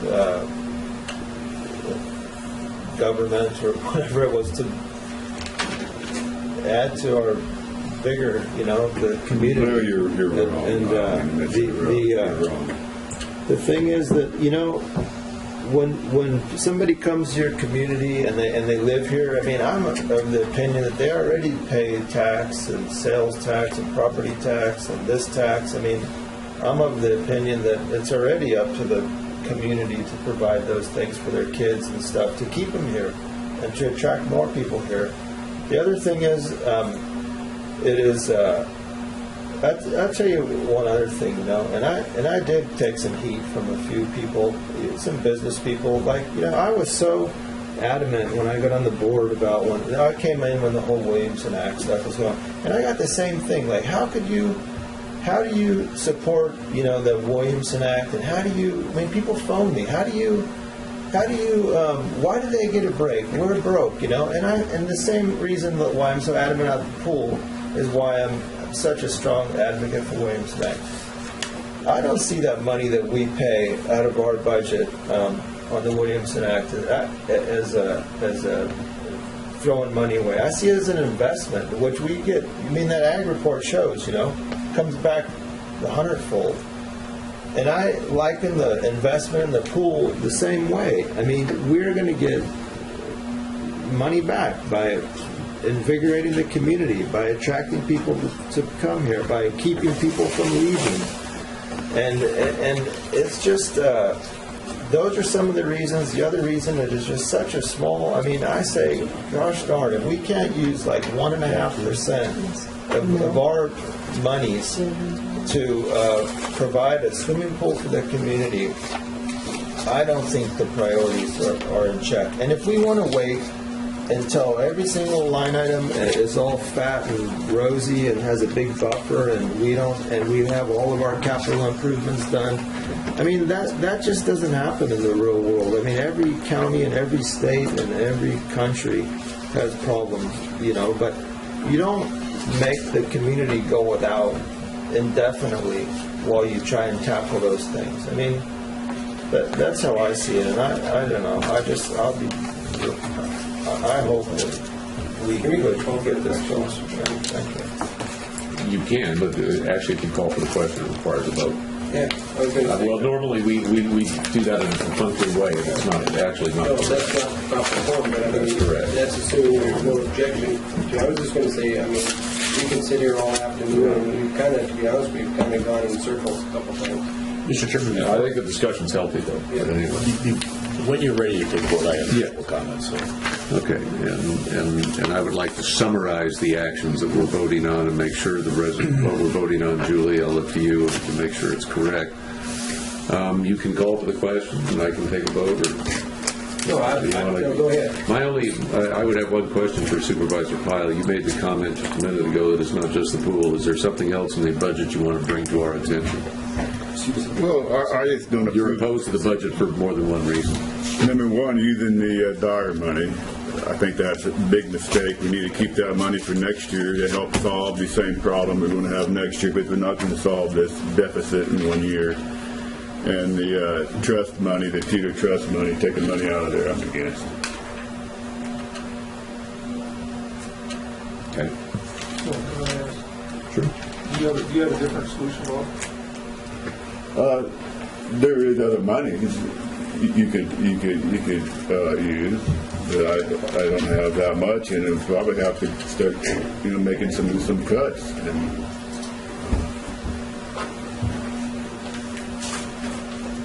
Mr. Chairman, that would be essentially, my comments is that and you've all said several times, you're balancing this year's deficit of $1.5 million with essentially one-time money. And there's no real expectation that things are going to be substantially better next year. So I would hope that if this motion passes, there would be a subsequent motion, to begin identifying, various other alternatives to cut costs. There sounds like there was some interest in discussing whether or not you want to close juvenile hall. There's been some conversation about whether or not we want to get out of the animal control business. There's been some conversation about raising fees. I'd like to see, a follow-on motion that puts all those things in motion as a solution toward, next year. I'd like to see that this afternoon begin. Yeah. That's what I said. I'd like to resolve this, and I'd like to go take a break or no break or whatever and keep going. First thing we need to do is to come up with a plan to close the dollar thing to get us to a point where we have using our one-time funds and whatever to balance the budget for this year. And then I think we need to, at that point, take up an action. Because what this budget does is it funds the juvenile hall for a full year. And just like Bob says, he has a problem with some of the things in the budget and wants to vote no. It's not just the pool, but other things too. To be honest with you, I share some of that with him too, because there's things in the budget that, as far as I'm concerned, I think is not serving the interests of the county. But if we can have a motion, to follow a motion that would, like a trailer bill or whatever, to bring back within 45 days maybe an outline of what the alternatives, what the costs are, and what the liabilities are, what the opportunities are, whatever it may be, and what the plan would be, and how you would handle the kids and the cost of processing the handling of the kids without a juvenile hall, or maybe just have a limited holding facility for your juvenile hall where you could do some of the things that Dean had indicated and Jennifer has also pointed out as an interim until you take them to wherever. I mean, that needs to be all penciled out. And I think that isn't going to happen today. It's not going to happen this month, so you've got to adopt a budget I agree. this month. So, I mean, I think as a follow-up, that's one thing for sure. But I think those kind of actions should be, whether we're going to keep animal control or not, or any of those other things. The budget's an ongoing.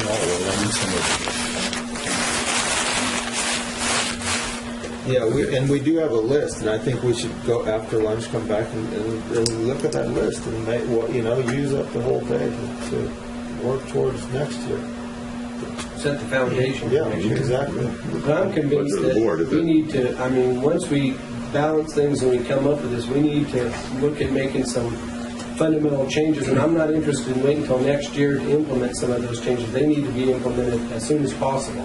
And would you agree with Supervisor Wasik? You want to come back after lunch, after we pass the budget now? Well, that would give staff time to fill in the numbers on the resolutions and do all that stuff, because you're going to have to take formal votes on that. Right. But I think before we break for lunch, we need to resolve the motion that's on the floor. Is this plan or proposal going to fly? Okay. You want to restate it, or does anybody need to review it? No, we know. Okay, there's a motion and a second. On the motion a second, I mean, these numbers are targeted numbers. There might be some different numbers. Exactly. Okay. You have $1,664,000 on the top, and when you add those four items up there, it comes up to $1,673,575. So you're off by $8,000 or $9,000. So you're going to have to. Okay. But the bottom line is that the bottom number. 326. What was that? 328 is that top one. 328 is the amount that's coming out of this prison mitigation. They reduced it by $250,000 when We're we taking created $250,000 out of the Teeter principal. Probably what will happen is your Dyer principal and interest, that number will have to be adjusted to be whatever it is to make the numbers match. Okay, so members, as I understand the motion, it's to add $100,000 to the budget to fund the implementation of the SIDS program. Then to take approximately $328,000 out of the prison mitigation money, approximately, or $336,000 out of the one-time tobacco settlement money, $759,000 out of the principal and interest on Dyer if and when it sells, $250,000 out of Dyer principal if and when it sells, to connect future commitments to the pool from future allocations of tobacco settlement money. $200,000. Yeah, $200,000. Yeah, of tobacco. And to $20,000 to Beaver pool. no, that was not the original motion. Well, I brought that up under discussion, so. Okay, I'll need clarification because I didn't. Well, we have two clarifications we need to probably make. So And then the last piece of it is that you're making a determination in the ACO fund to commit $100,000 to ADA or handicap improvements at Vets Hall. Now, as far as the clarification as a result of the discussion, I think putting the $20,000 in out of the tobacco settlement, that $300,000 is not spent. You allocated $336 in this.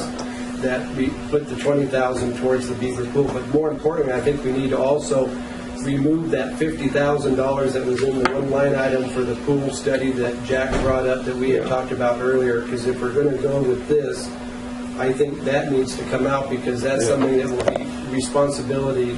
But I think maybe we want to make sure we don't have any outstanding bills. Right, I was going to say that the remainder of. We're going to have to pay Design Aquatics some amount of money. Okay. And I guess it's not the whole $50,000. It's probably not the whole $50,000. Well, then we back out whatever it is that we haven't already contracted for. Then.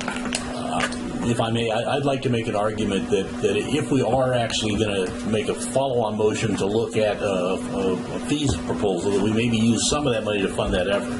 Okay. Okay. Leave it in there for more than just the Yeah. pool. It could be used for your fee study. Right. Yeah, okay. But I have a don't problem think we with need to that. spend a bunch of money on fee study. I mean, like, Maury knows what the fee should be. He deals with other things. I'm not interested to spend like 20 grand like There's still a studying lot how of to raise litigation fees. when there isn't a tight nexus done by Yeah, the professionals. law requires that. Well, I was going to say, you have to. You cannot charge more than it's kind of complicated from a technical viewpoint. it Yeah, seems like a lot of the stuff you could phone around to some other counties. we can't. We certainly don't want to spend like 15 grand to raise fees that takes us 3 years to recoup. Right, I agree. But in the end, we want to do it in a legally sufficient manner. So. Okay. All right, Susan, you have all. Okay, but so I have to It's ask. close. okay, so there is a question whether or not the maker and the second are adding the Beaver Pool here. I'm Yeah, unclear I on guess that. that would be a clarification if Larry would amend his motion to include that. Yeah, I thought- I definitely would support the second. I'm sure you That's the amendments are what. Future allocations of more that difficult, tobacco less settlement. difficult. So the maker and the second agreed? What's that? The 20,000 allocation from future tobacco settlement to Beaver? Yes. No, well, we got the existing, because we're only allocating 336,000, so there's still another 300,000 in tobacco settlement for this year. And I would say as far as the future too, yeah, of that 300,000, we're talking about 200,000 would be the commitment to the JPA, and then that leaves 100,000. We're putting 30,000 in for is normally coming out of that line item for the for the Family Resource Center. So I would say the 20,000 there's still money there to do it, and I would be in favor of that because it should be an annual thing. So the maker and the second 20. agreed. 20 for Beaver. Okay. Beaver Pool, 20,000. Annually. Is that to an outside agency? Yes, yes. That's why I buy both. I'm telling you. It's not- Yeah, but you're buying one, but no, how about these conditions? How about the Hurlong pool? When you get 20,000, That's a government one, a federal one. Yeah, right, but they can't all use it. I'm not gonna, they have a pool, but they can't all use it. No, I mean, I don't want to cause an argument, but really I don't. But really, honest to God, I mean, it isn't anything about buying anything. It's like the thing about I know. trying to serve the community, the whole community, with these funds that we get to promote good health. That's what it's about. And it's not a good vibe, and we need to work as a team, if you will, and to think that it's a thing about trying to sway or vibe. It isn't. It's a thing about trying to use that money for a great purpose. Really, that's what it's about for me. And I got to tell you, even if Mr. Alva votes no, and from what it indicates, it sounds like he is, I'm still. It's not a question about buying votes. I think that that if the policy that we're making is valid, it would include that commitment, and and he doesn't have to tell me he didn't support it. Okay. We're about to take a vote then. Any more discussion, any questions from the audience or staff or anything else? I have a question. Sure, On Julie. the Thank you. 100,000 for the economic development, where are we talking about or thinking about putting That's a that? non-departmental. Probably non-departmental. Okay. Or it could be the CAO's office if they want me to do it. So. I put it in because it's it's administered by your office, so I would say I'd put it in the non-departmental because it's kind of like Quincy Library and all these other ones that we do. I'm fine with that. Because I don't think your budget needs to be. Should the motion include authorizing the CAO to apply the correct, fund and account numbers? Because we don't know if it's a transfer into public safety or general fund. I probably would put that together based on, I agree, because it's It how would we be should nice go to around. give Julie that latitude. Well, certainly I absolutely agree, Karen. I'm waiting to see what happens. We don't want to drill down into that detail, I don't think. So staff is definitely given that latitude, right? Exactly. I mean, you have to implement it. So make it easy. Don't make it hard. Okay. You're going to ask for vote to be polled? It needs to be pulled. Needs to be called. And I know- Well, are we? I know we have one yes vote and one no vote, so let's poll it. All right, Madam Clerk. Okay, on the motion, second that Mr. Nichols is going to help me figure out what it said. Moved by Wassick, seconded by Chapman. That's right. Amended, augmented, and Supervisor Chapman. I vote aye. Supervisor Alba. I vote no. Supervisor Pyle. No. Supervisor Wassick. Yes. Supervisor Hanson. oh man, and the pleasure of sitting in the chair.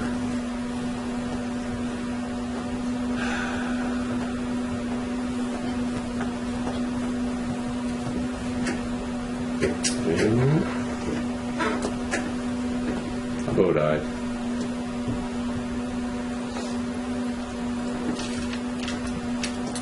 What's that do? Motion carries. Motion carried, yeah. Now we get to. I would say, Mr. Chairman, we take our lunch break at this time and let staff, we can come back at whatever time they feel necessary, but maybe the Resolution, we got it, yeah. Can be, It's, the resolution's ready to be approved. It just sets the tax rate and again, appropriations limit, so it should be okay. So do we need to come back?